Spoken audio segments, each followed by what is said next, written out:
মহান আল্লাহ মানুষকে সঠিক পথ দেখানোর জন্য দুনিয়া সৃষ্টির পর থেকেই নবী বা ঈশ্বরের দূত দুনিয়াতে পাঠাতে থেকেছে। সর্বমোট 1,24,000 নবী বা দূত পাঠানো হয়, যার মধ্যে শেষ নবী হলেন মুহাম্মদুর রাসূলুল্লাহ সাল্লাল্লাহু আলাইহি ওয়াসাল্লাম। তিনি সারা বিশ্বের সকল মানুষের জন্য দয়া স্বরূপ।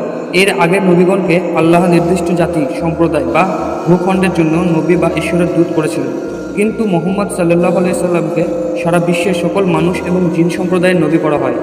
মহান আল্লাহ মুহাম্মদ সাল্লাল্লাহু আলাইহি ওয়াসাল্লাম সম্পর্কে বলেন, অবশ্যই তোমাদের নিকট আগমন করেছে তোমাদেরই মধ্যকার এমন একজন রাসূল, তার কাছে তোমাদের ক্ষতিকর বিষয় অতি কষ্টদায়ক মনে হয়, তোমাদের খুবই হিতাকাঙ্ক্ষী, বিশ্বাসীদের প্রতি বড়ই স্নেহশীল। আল্লাহ তাআলা আরও বলেন, আমি তোমাকে বিশ্বজগতের প্রতি শুধু করুণারূপেই প্রেরণ করেছি। এছাড়াও তিনি বলেন, আমি তো তোমাকে মানবজাতির প্রতি সুসংবাদদাতা ও সতর্ককারী রূপে প্রেরণ করেছি, কিন্তু অধিকাংশ মানুষ তা জানে না। মুহাম্মদ সাল্লাল্লাহু আলাইহি ওয়াসাল্লাম ছিলেন মহান চরিত্রের অধিকারী। তিনি মানুষদের মধ্যে সর্বশ্রেষ্ঠ। তার দৈনন্দিন জীবনের সব কিছু আমাদের জন্য শিক্ষণীয়, অনুসরণীয়। মহান আল্লাহ তার সম্পর্কে বলেন, তুমি অবশ্যই মহান চরিত্রের অধিকারী।